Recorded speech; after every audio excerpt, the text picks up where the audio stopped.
You are preparing yourself for a brand new season of life that you did not expect, possibly.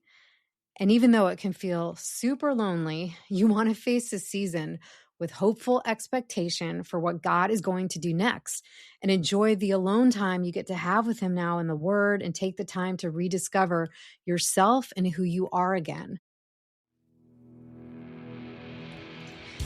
If you're tired of living in survival mode and questioning your worth and faith after divorce and want simple steps to heal, drop that shame and guilt, and rebuild your confidence, you're in the right place. Hey, I'm Lori Ann, certified Christian life coach and midlife divorce mom of 2. I learned the secret of how to heal after divorce and rebuild my life through faith-based strategies that changed everything. And if you're ready to remember who you truly are, rediscover your purpose in midlife, love well again, and care for your body and soul, welcome to the club. You're in the right room. Before we dive into today's episode, I want to speak directly to the woman listening who feels torn. Part of you hopes that love is still possible, and part of you is terrified to even think about it. If that's you, I want you to know this. You don't have to figure this out alone.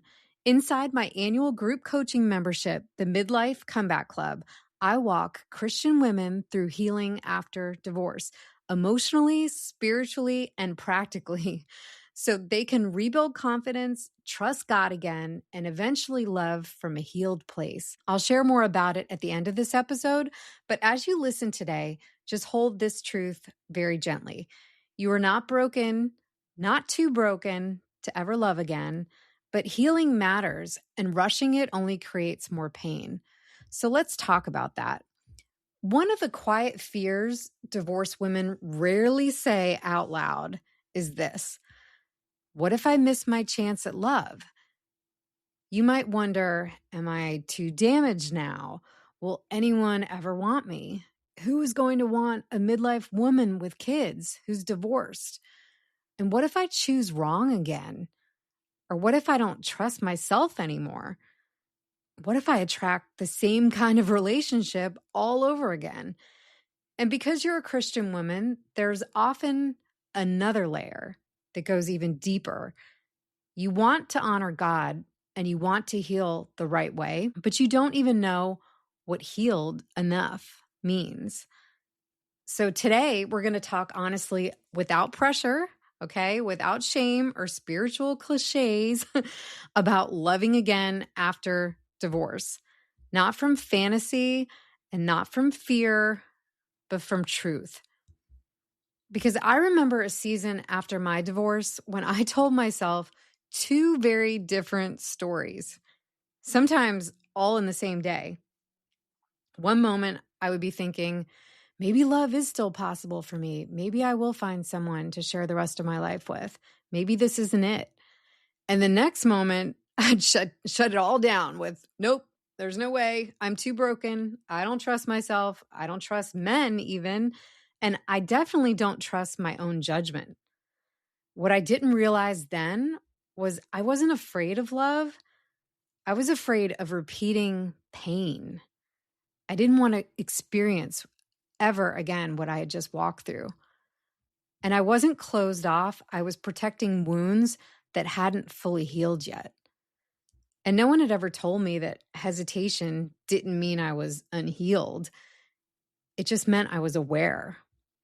And that realization changed everything for me. So if we try to break this down together, this is why divorce makes love feel so complicated. Divorce doesn't just end a relationship, it really disrupts your relational wiring. After divorce, many women experience a lot of things. One being hypervigilance. Thinking about dating again becomes like the panic you experience when you're going on job interviews. You feel like they're asking you too many questions and you're doing the same thing, trying to figure out your first date if this thing's going to work or not, because you just don't want to walk through that pain again. Another is fear of vulnerability, right? You feel like, how can I possibly let anyone into my heart again after what I've just experienced? Another one is loss of trust in their instincts. Women feel like they used to know what was right for them and you trusted your gut, but now you're not so sure. And another is confusion between chemistry and safety. Women often wonder, do you really have chemistry with this person? Or do you just think you do because you're looking for any man right now that is simply breathing and willing to get to know you better? That can be a really gray area for women after divorce. And this doesn't mean that you're broken. It just means your system learned through pain. And healing isn't about erasing your past. It's just about learning how to integrate it wisely. And this is why healing has to come before ever trying to love again. And this is a truth that nobody likes to say or talk about, but it is true. And I heard it from a lot of people after my divorce, and part of me resisted it. But you do not attract healthier love by trying harder.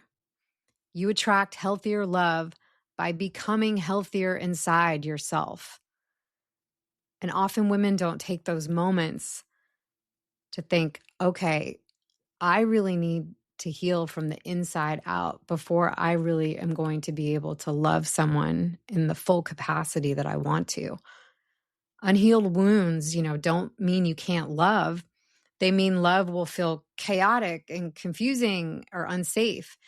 And healing gives you the discernment instead of the desperation that we can have as women, thinking we need to make this next relationship work. We need to really have that discernment to know, is this a relationship that God has blessed? Is this a relationship that God wants for me next? And healing gives you boundaries instead of overgiving. It will allow you to set a few boundaries with people in your family or friends that maybe you didn't set before when you were married.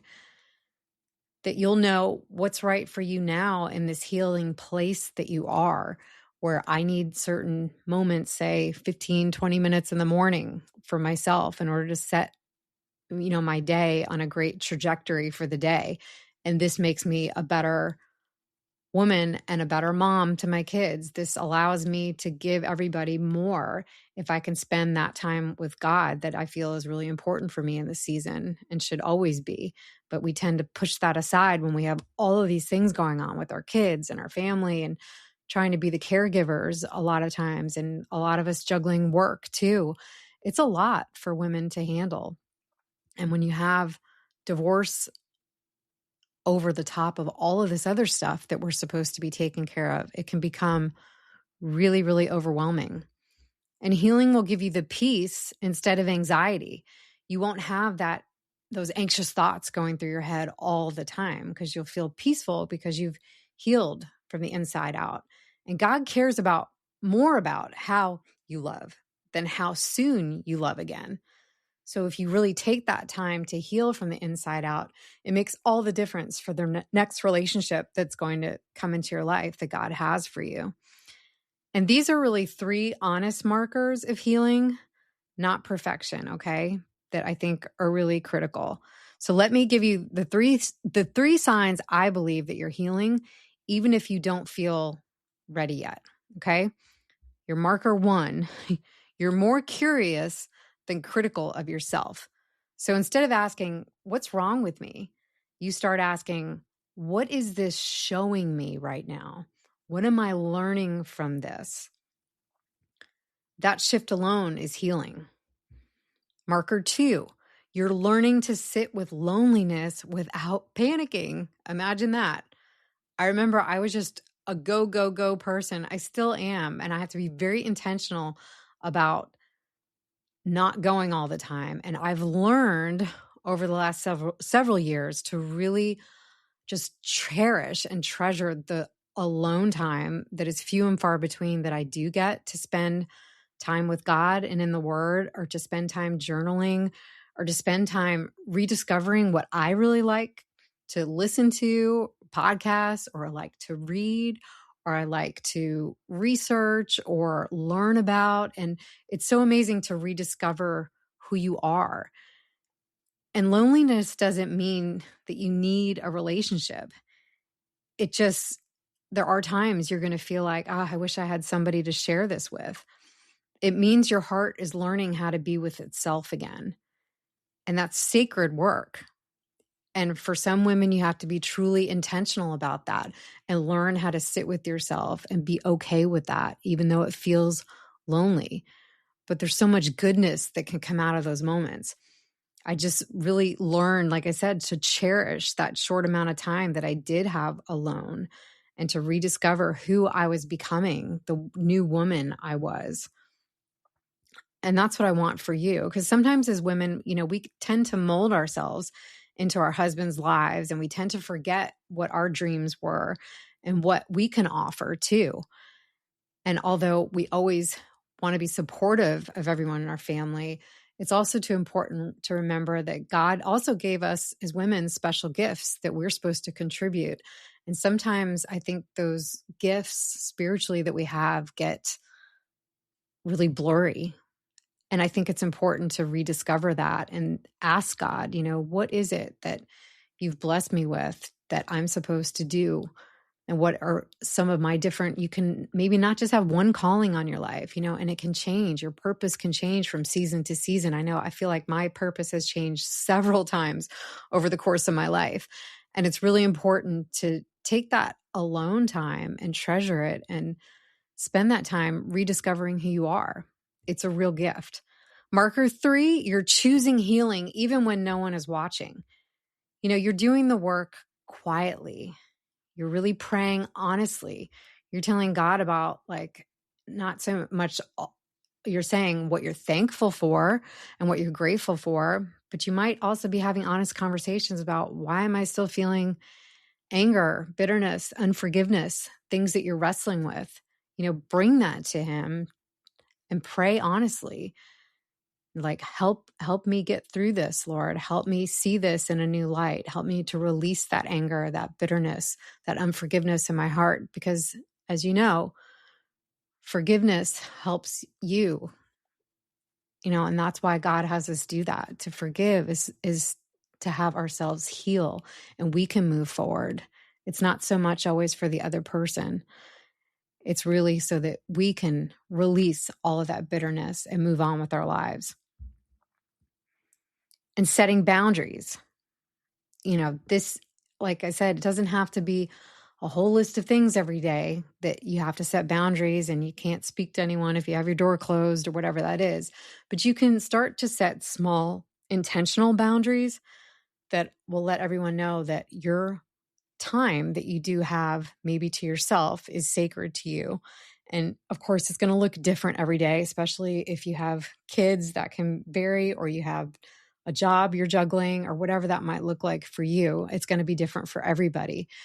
But if you can at least have a couple moments throughout the day where this is my boundary, whether it's I'm going to go to the gym for 45 minutes at some point, maybe a couple times a week to start with that, or not even the gym. Maybe you're going to go take a walk for 30 minutes just to get outside and get in fresh air.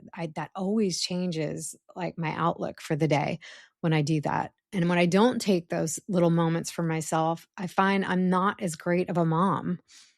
I'm not great in my businesses because I'm not giving everyone around me the best of myself if I don't put some boundaries in place to make, to take care of my body, to take care of the temple that God gave us. He instructs us to do so. And when we do that, we're being obedient. Sometimes as women, we think setting boundaries is you feel guilt because you don't want to set those boundaries for your family. But really, you're helping you to become better. And you want to give the best of yourself to everyone around you. And learning new patterns. You're learning how to rewire your brain and renew your mind into what God says that we should do. And that's not brokenness at all. That's real preparation. You are preparing yourself for a brand new season of life that you did not expect, possibly. And even though it can feel super lonely, you want to face a season with hopeful expectation for what God is going to do next, and enjoy the alone time you get to have with Him now in the Word, and take the time to rediscover yourself and who you are again. Look at this time as a blessing that you are getting for God to say, pause. You can heal. You can find out who you truly are, and you can heal from the inside out so that in your next relationship, whatever that is or looks like for you, that you will be healed from the inside out so that you can give your best to that other person. So let me say this clearly. You don't need to be fully healed to love again, but you do need to be self-aware, and you have to be supported, and you have to be honest with yourself, because healing isn't some finish line that you get to. Truly. I used to think there was going to be this magical date in the future that I was going to feel completely healed from what I had experienced. But it tends to ebb and flow, like throughout the entire season as you walk through this healing process.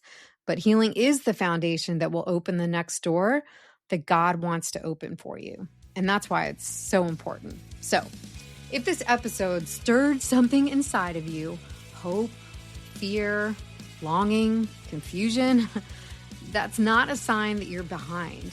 It's a sign you're awakening.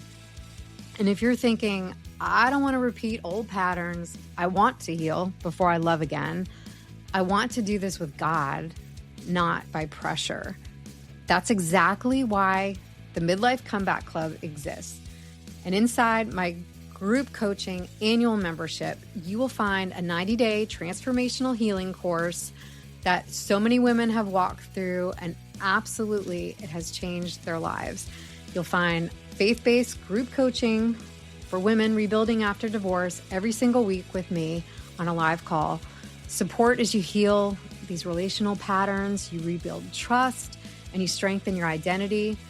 And an amazing, awesome community of women who are faith-filled, walking a similar path as you, where you don't have to explain your story. They get it. You don't have to rush into love. You don't have to swear it off, though, either. You just need the right support around you while you're healing. So here's your next step.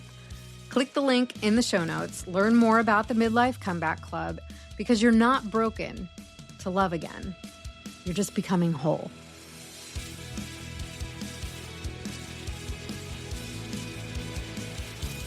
Hey girl, I hope you enjoyed today's episode. And if so, would you take 30 seconds and share it with a woman who might really need it right now? Also, please leave me a quick review over on Apple Podcasts. It truly helps this show reach more women who are ready for their divine comeback. And until next time, keep choosing faith over fear, and I will meet you back here next week for another episode.